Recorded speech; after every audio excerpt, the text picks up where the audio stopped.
Ils vous ont menti sur à peu près tout. Ils vous ont menti sur les masques. Le gouvernement vous a dit qu'il y avait des stocks, mais qu'ils étaient inutiles. Puis qu'ils étaient indispensables, mais qu'on n'avait pas de stock. Ils ont fait mentir les chiffres en brandissant chaque jour un nouvel indicateur toujours plus anxiogène. Depuis le début de l'année, le Covid-19 a fait 56 000 morts en France, soit 3 fois plus qu'en Allemagne, et ce, parce que nous avons fermé 69 000 lits d'hôpitaux en 15 ans. Le gouvernement a osé affirmer qu'aucun malade n'avait été abandonné, alors que nos anciens, nos parents, nos grands-parents ont été privés de soins et d'hospitalisation, condamnés à une mort couronnée de solitude. Ils vous ont menti sur le professeur Raoult, parce qu'il ne fait pas le jeu des grands laboratoires. Le vaccin avec ARN messager ne serait pas un vaccin à proprement parler. Pour le professeur et infectiologue Christian Perron, c'est de la thérapie génique sur laquelle nous n'avons aucun recul. Une aubaine pour des laboratoires pharmaceutiques qui n'auront même pas à payer leurs potentiels dommages irréversibles. TV Liberté défend la vérité. Aidez-la.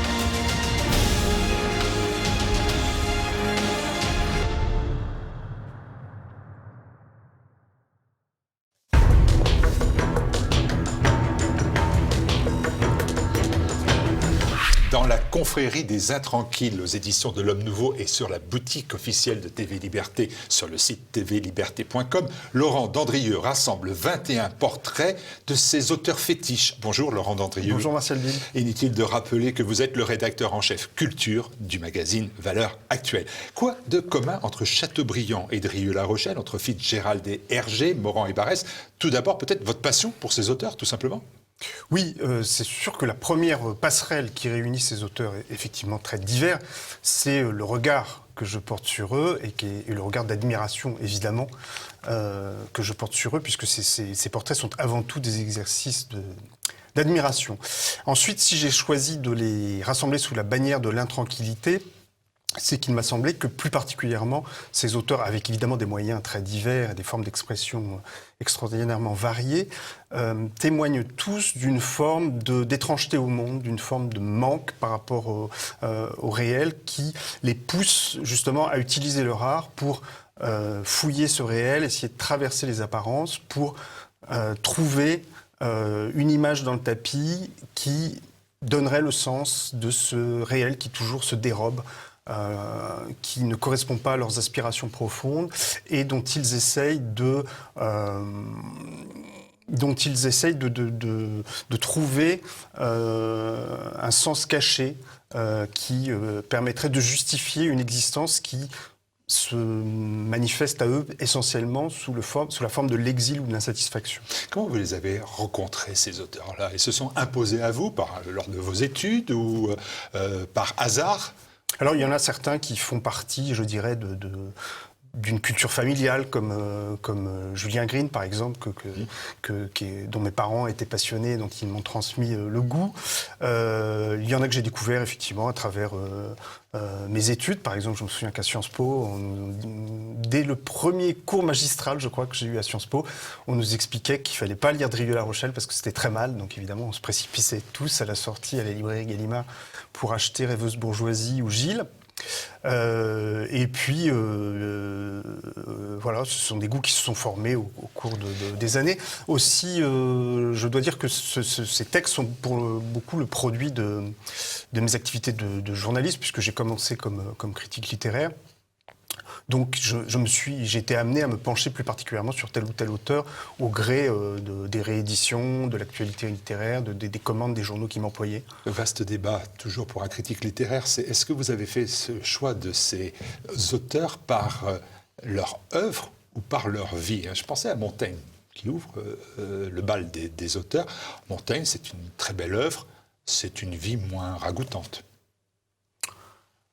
Alors Montaigne, d'abord c'est un auteur que j'ai découvert tardivement parce qu'il a un côté très intimidant.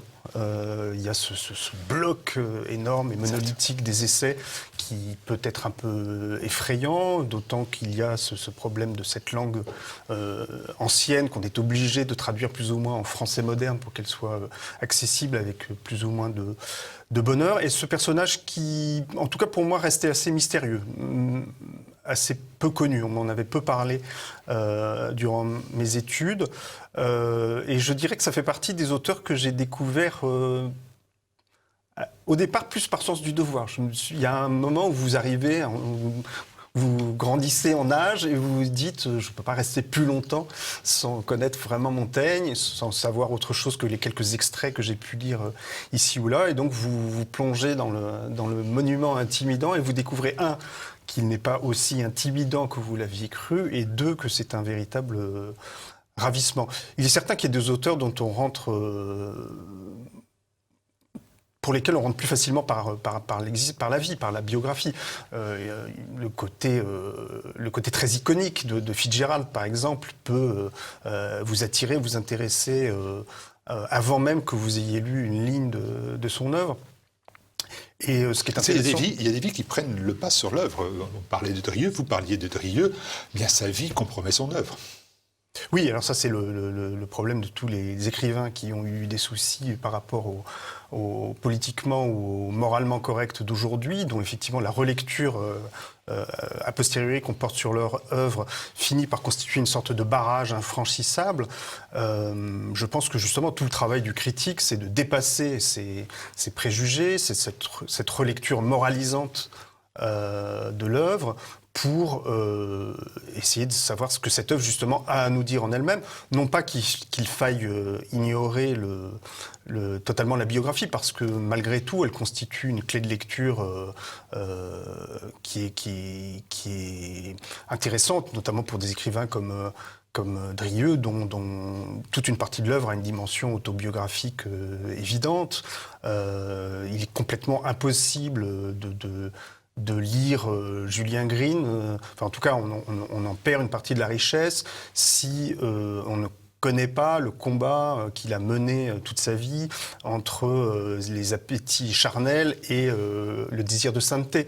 Ce sont des éclairages qui sont vraiment utiles pour déchiffrer une œuvre. Chez beaucoup d'entre eux, parmi vos 21 votre panthéon de Happy Few, dirait Romaric Songars dans L'Incorrect, mais j'y reviendrai. On trouve une fascination générale pour le passé. C'est peut-être même un terme qui est quasiment interdit aujourd'hui, une nostalgie. Alors nostalgie, pas forcément, chez certains évidemment, chez Chateaubriand, évidemment, chez Morand, tous les gens qui ont eu le sentiment très fort et justifié dans leur cas d'assister à la fin d'un monde et à l'effondrement d'une civilisation, il y a évidemment cette nostalgie. Mais ce qui est intéressant chez beaucoup d'auteurs que j'ai étudiés, et c'est une des passerelles invisibles qui réunit beaucoup d'entre eux, malgré leur diversité apparente, c'est que ce goût du passé, pour eux, justement, ne se limite pas à une nostalgie, c'est-à-dire que ce qu'ils cherchent dans le passé, c'est ce qui demeure, c'est ce qui est suffisamment fort pour traverser les époques et se retrouver aussi bien dans le passé que dans notre présent et, nous l'espérons, dans l'avenir. Et ça m'a fait penser à cette belle citation qu'on attribue à Gustave Mahler, qui consiste à dire que la tradition, ça n'est pas le culte des cendres, c'est la préservation du feu. Et je pense que c'est dans cet esprit-là que beaucoup des auteurs que j'ai réunis ont ce goût du passé. Et pour certains même, c'est un goût qui fait qu'ils se l'incorporent au présent. C'est-à-dire pas quelqu'un comme Jacques Perret, par exemple, le passé n'existe pas vraiment. Il est tellement présent, il est tellement incorporé à notre être et à notre chair qu'en fait, il fait partie de notre présent pleinement et entièrement. Ce goût du passé, est-ce que finalement, vous dites, ce sont des irremplaçables éclaireurs du sens et de précieux pèlerins de l'absolu. Est-ce que ce ne sont surtout pas des personnalités qui éprouvent en fait un malaise vis-à-vis de la modernité ? Alors vis-à-vis de la modernité, pour certains, oui, mais pas pour tous. Par exemple, le malaise de Sioran est un malaise existentiel qui se serait déployé, je pense, à peu près de la même façon, à peu près à toutes les époques, qui a peut-être été aggravé par le sentiment de vivre une basse époque, une époque où l'histoire était, pour ainsi dire, terminée, ou en tout cas pas à la hauteur de ce qu'avait pu connaître la civilisation européenne au siècle précédent. Mais je pense qu'effectivement, beaucoup de ces auteurs sont réunis par ce malaise vis-à-vis de la modernité. Ce qui les gêne probablement dans la modernité, c'est une forme d'individualisme niveleur, c'est-à-dire ce que quelqu'un qui n'est pas dans cette galerie de portraits mais qui aurait pu y être, qui est l'écrivain anglais Evelyn Waugh, appelait l'avènement de l'homme commun. Et l'homme commun, finalement, est un homme un peu interchangeable. C'est ce que j'ai appelé la nivellisation matriculaire de la modernité. Or, il me semble que tous ces écrivains sont profondément attachés sous une forme ou sous une autre à l'irréductibilité de la personne humaine, à la défense de sa singularité fondamentale. Et je pense qu'en ce sens-là, ils sont tous, pas forcément de manière consciente, mais ils sont tous plus ou moins réactionnaires ou en tout cas anti-progressistes, c'est-à-dire que pour eux, c'est l'individu, la personne humaine qui prime sur la collectivité, c'est le destin individuel, c'est la liberté individuelle qui prime, et c'est ce qu'ils essayent d'illustrer les uns et les autres à travers leur univers. Alors, vous avez évoqué des passerelles invisibles. Se substituent quelquefois aux passerelles invisibles des petits fossés. J'ai cherché, bien évidemment, pour vous embêter. C'est bien normal, les petits fossés. J'en ai trouvé un à travers Romaric Sangars, toujours donc dans L'Incorrect, qui fait une critique, une dithyrambe d'ailleurs, hein, de votre ouvrage. Mais il dit, le critère qu'il expose, Laurent Dandrieux, pour les rassembler, ces 21 auteurs, l'intranquillité, la hantise sans laquelle la vie ne serait qu'une chute d'eau privée de sens, vaut finalement pour tout écrivain, dès lors qu'il est véritable. Et là, on n'est plus à 21 portraits, mais on est à 210, 2000, 20 000. Alors je pense que c'est pas tout à fait vrai. Je me suis posé la question, effectivement, en réunissant les textes de ce volume. D'abord, je pense que c'est vrai à des degrés divers suivant les auteurs. Et il y en a pour lesquels ça me paraît presque faux. C'est-à-dire que je viens de consacrer, par exemple, dans Valeurs Actuelles, un grand portrait à George Orwell, qui est un écrivain véritable, manifestement. Je ne suis pas certain que cette intranquillité que j'ai voulu décrire chez ces 21 auteurs lui appartienne. Je pense que c'est un écrivain très politique, mais qui, du coup, est dans une forme d'immanence, une forme d'horizontalité qui ne me paraît pas très ouverte à des préoccupations d'ordre transcendantal, surnaturel ou métaphysique. Je pense que, autre exemple qui me vient à l'esprit, qui n'a absolument rien à voir avec le premier, un écrivain que j'aime beaucoup, comme Jane Austen, je ne suis pas sûr qu'elle aurait eu sa place dans cette galerie-là, parce que c'est un observateur extraordinairement subtil et fin des abîmes psychologiques et des études de caractère. Je ne sens pas chez elle cette inquiétude métaphysique, même inavouée, que j'ai décelée chez la plupart des auteurs, chez les auteurs que j'ai étudiés. Alors, je reviens sur mes petites passerelles et mes petits fossés. On a du mal quand même à rapprocher, par exemple, le fatalisme de Chateaubriand à l'énergie personnelle, à l'énergie nationale de Barrès. Voilà un premier exemple de fossé. Alors, Barrès, déjà, lui, s'inscrivait tout à fait dans la continuité de Chateaubriand. Il voyait une continuité que vous ne voyez pas forcément et qui n'est pas forcément évidente. Je pense qu'il y avait chez Barrès, comme chez Chateaubriand, le souci de trouver une unité dans une existence qui paraît essentiellement disparate, désordonnée, tellement protéiforme, qu'elle en devient insaisissable. Et que toute son œuvre, justement, est consacrée à trouver le principe d'unité qui permet de rassembler ces éléments divers. Et je pense qu'il y a un souci qui est assez proche de Chateaubriand de ce côté-là. Après, il est évident que, justement, je n'ai pas fait 21 fois le même portrait et que si tous ces écrivains étaient pareil et ressentait de la même intranquillité, de la même façon, en l'exprimant de la même manière, ce livre serait extraordinairement monotone et l'histoire de la littérature serait moins riche. J'ai bien compris. Mais quand même, je cherche toujours mes fossés. Pardonnez-moi de poursuivre, mais on voit un Paul Morand qui n'a aucun engagement politique, avec un Drieux-La Rochelle qui va avoir un engagement politique important, qui va adhérer à un parti politique. On pourrait bien dire, évidemment, reparler de Barrès, qui va faire de la politique, député de la Nation. Donc voilà, encore des fossés. Alors Morand, aucun engagement politique, pas tout à fait quand même, parce qu'il s'est trouvé un peu compromis avec le gouvernement de Pierre Laval. Alors pour des raisons qui étaient effectivement plus personnelles qu'idéologiques, mais enfin il s'est trouvé comme Drieux-La Rochelle dans le camp de la collaboration et ça lui a valu des déboires à la Libération. Après, il y a un tempérament individuel qui vous pousse effectivement dans tel ou tel type d'activité ou dans tel ou tel type de préoccupation. Mais ce qui est très frappant chez Morand et chez Drieux-La Rochelle, c'est qu'ils sont tous les deux hantés par l'idée de décadence, par exemple. Alors effectivement, Morand va l'aborder probablement d'une manière plus fataliste, plus déplorative, tandis que Drieux, par son engagement politique, va tenter, tout à fait vainement d'ailleurs, de dresser des barrages contre cette décadence.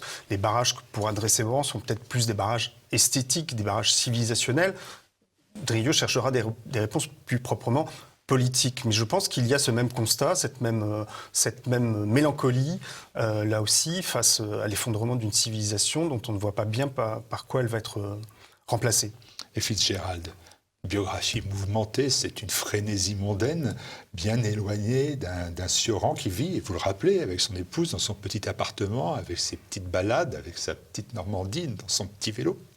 Oui, mais alors Sioran a consacré justement l'un de ses exercices d'admiration. J'essaie d'être désagréable avec Sioran. C'est un recueil de textes de Sioran qui est absolument remarquable, qui s'appelle Exercice d'admiration, et l'un de ces exercices est consacré à Fitzgerald. Et effectivement, ce qui l'intéresse chez Fitzgerald et ce qui les unit profondément, c'est ce sentiment que, selon la formule de Fitzgerald, toute vie est une entreprise de démolition.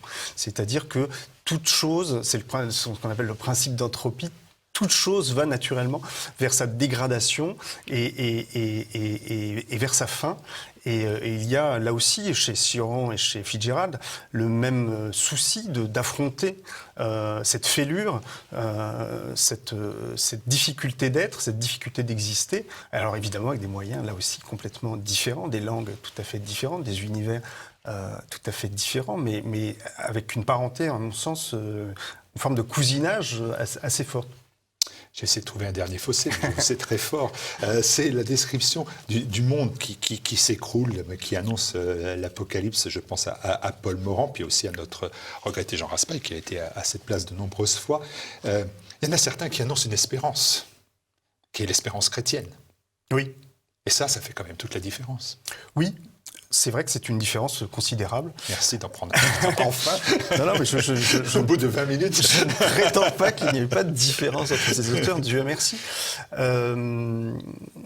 C'est sûr que c'est une différence considérable, mais qui est pas toujours aussi nette que... On ne peut pas ranger les gens dans des cases. Celui-là a la foi, celui-là n'a pas. Et c'est très net, notamment nous parlions de Sioran. Il y a... de la part de Sioran, dans toute son œuvre, une négation continuelle, par exemple, de la métaphysique chrétienne, mais qui, du coup, passe son temps à la commenter. Et donc, il y a quand même des choses, une forme de théologie négative qui est assez impressionnante. Il y a une phrase de Sioran que j'aime beaucoup, où il dit que celui qui ne pense jamais à Dieu est comme étranger à lui-même.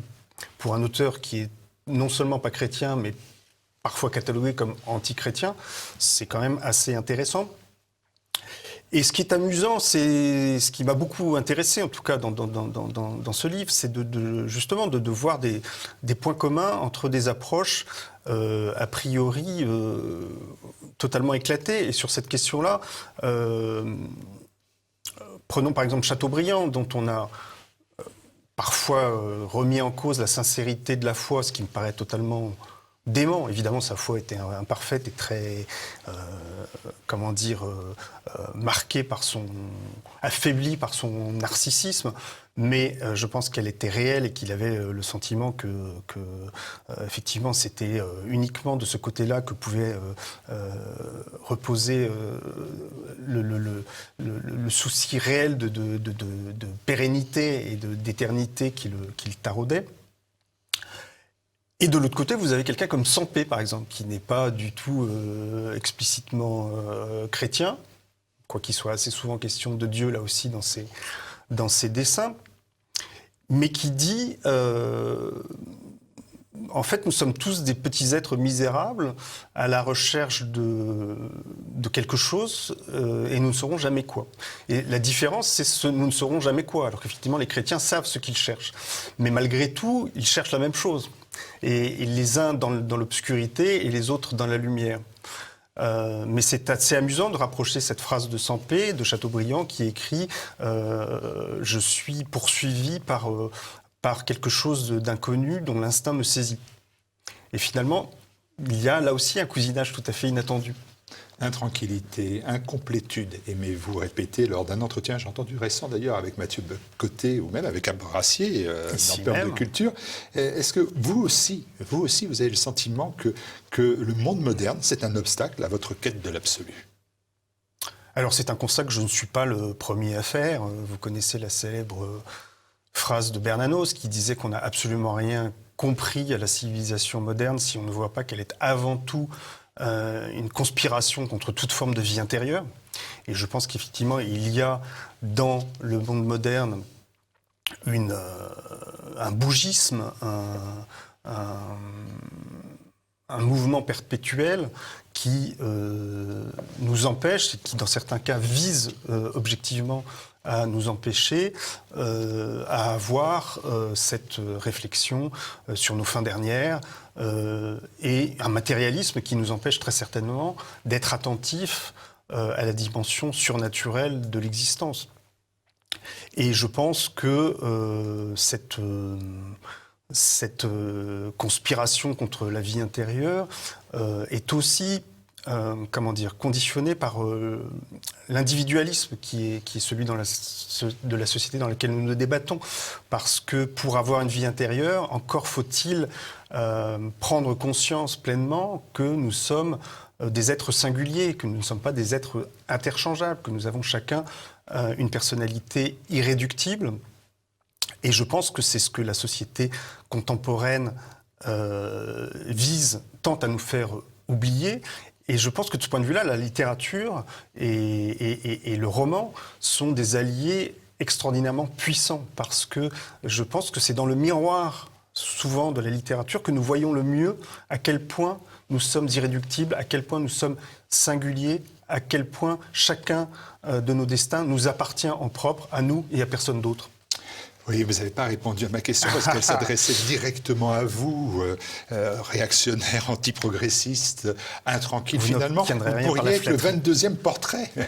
Alors, je ne sais pas si j'ai le talent qui justifierait qu'on fasse mon portrait à la suite de tous ces gens qui sont souvent des génies. J'en suis malheureusement très loin. Est-ce que ces 21 portraits, ils ne vous ont pas rassuré quant à votre comportement au sein de notre société aujourd'hui? Parce que vous aussi, eh bien, vous êtes en quête d'absolu, vous considérez que ce monde-là l'empêche? Oui, mais ce qui est certain, c'est que tout... Ça, c'est une grosse passerelle. Non, c'est évident. Tout ce que je disais en premier lieu, c'est que la principale passerelle entre ces écrivains, c'est évidemment le regard que je porte sur eux, même si j'ai essayé de ne pas les tirer abusivement à moi. Mais il est évident que dans tout portrait, il y a la ressemblance de la personne portraiturée, et il y a aussi la ressemblance d'une certaine façon du portraitiste, et je pense que c'est un C'est 21 personnes qui sont avec vous en exil sur la Terre, c'est bien. Oui, et je pense que c'est ce que Michel de Gégère, dans un très beau livre, avait appelé la compagnie des ombres, c'est-à-dire que c'est un des principaux miracles de la littérature, c'est de faire en sorte que des gens qui, pour certains, sont morts depuis des siècles, sont nos contemporains, sont nos compagnons de route, nous parlent, nous conseillent, nous guident, nous éclairent sur notre propre vie. Et je pense qu'effectivement, à travers ce livre, ce que j'ai voulu faire aussi, c'est entretenir un dialogue entre moi et ces différents auteurs, mais de manière aussi à ce que le lecteur lui-même puisse entrer en dialogue, un dialogue vraiment personnel avec chacun des auteurs en question. Dites-moi, Laurent Dandrieux, dernière question, mais alors Woody Allen, dont vous êtes le spécialiste en France, ne fait pas partie de cette confrérie des Intranquilles? Oh, il en fait évidemment partie. Pour un souci... Non, il n'est pas dans la liste. Non, il n'est pas dans la liste, mais il en fait partie moralement. Mais non, pour des raisons de cohérence éditoriale, je dirais, j'ai voulu me restreindre à des auteurs de la chose écrite, même si j'y ai glissé par ma liste deux dessinateurs. Mais ayant consacré tout un essai à Woody Allen, je pense que je crois avoir fait la démonstration qu'il faisait bien partie de cette confrérie des Intranquilles. On aurait pu ajouter d'autres cinéastes, on pourrait ajouter des peintres, on pourrait ajouter des chanteurs, des funambules, bien d'autres gens encore. Et beaucoup de téléspectateurs de TV Liberté, j'en suis sûr, qui découvriront cette confrérie des Intranquilles sur la boutique officielle de TV Liberté. Merci Laurent Dandrieux. Merci à vous, Martial.